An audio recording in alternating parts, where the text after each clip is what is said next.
Hi everyone, welcome back to my YouTube channel and today we are going to talk about reversible pulpitis.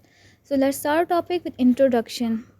Reversible pulpitis is a mild inflammatory condition of the dental pulp in which the pulp retains its vitality and can recover if the causative factor is removed.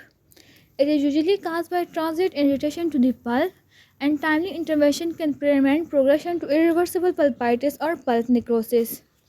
Early diagnosis is key to preserving tooth vitality. Definition: reversible pulpitis is defined as mild pulp inflammation that is characterized by brief, short pain in response to stimuli, which disappear once the stimulus is removed. Pulp tissue is capable of healing if the irritant is eliminated. Etiology of irreversible pulpitis. Reversible pulpitis. Reversible pulpitis results from irritants that are temporary or limited in intensity. Common causes include dental caries that are shallow or moderate caries, as early enamel or dentine caries exposing dentinal tubule.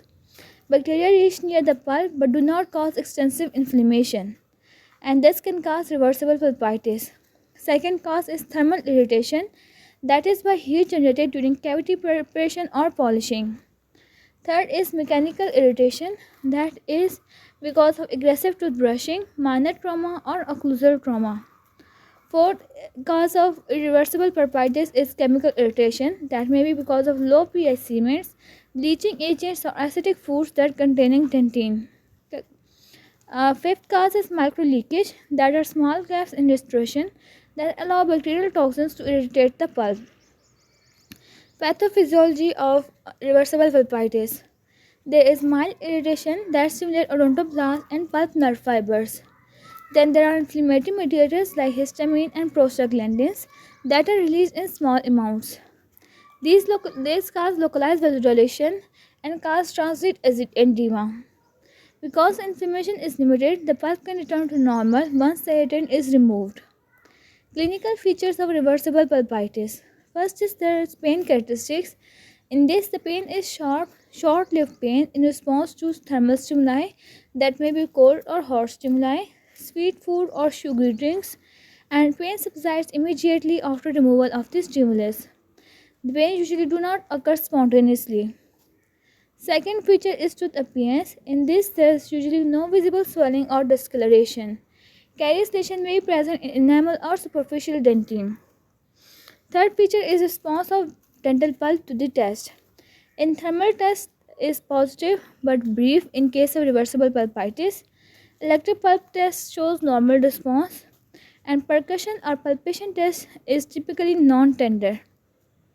Radiographic features of reversible pulpitis. Radiographs are usually normal in this case. Early shallow caries may be visible but no periapical changes are visible in this. There are no signs of pulp necrosis or periapical radiolucency. Histological features of reversible pulpitis. There is mild hyperemia in the pulp. There is slight infiltration of inflammatory cells, mostly lymphocytes, and odontoblast layer remain intact in this case. There is no necrosis or suppuration. Differential diagnosis of reversible pulpitis. First is irreversible pulpitis. In that, pain lingers after stimulus removal, and pain may be spontaneous in case of irreversible pulpitis. Second is dental hypersensitivity. In that case, pain is brief only to cold stimuli, that is usually limited to exposed part of the dentine.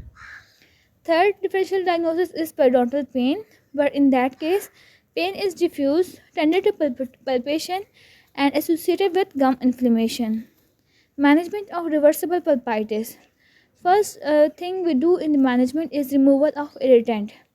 That is to treat shallow caries or defective restoration and eliminate micro leakage or trauma. A second step we can do is protective measures. That is to apply liner or base over deep dentine to protect the pulp and use desensitizing agents if hypersensitivity is present in there. Third we can do is restorative treatment, that is to fill the cavity with appropriate material to restore function and prevent bacterial ingress. Fourth thing we do is follow up, that is to monitor the tooth periodically to ensure no progression to irreversible pulpitis. Prognosis of reversible pulpitis.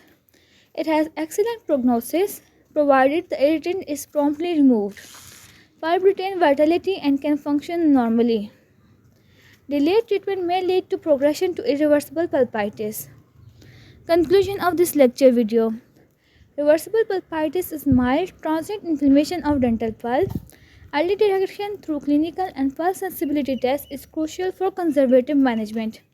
With prompt removal of irritant and proper restoration, the pulp can heal completely, preserving tooth vitality and preventing more severe pulpal disease. And this was all about reversible pulpitis. Hopefully you liked the video. If you do, don't forget to like, share, subscribe and comment. Thank you for watching.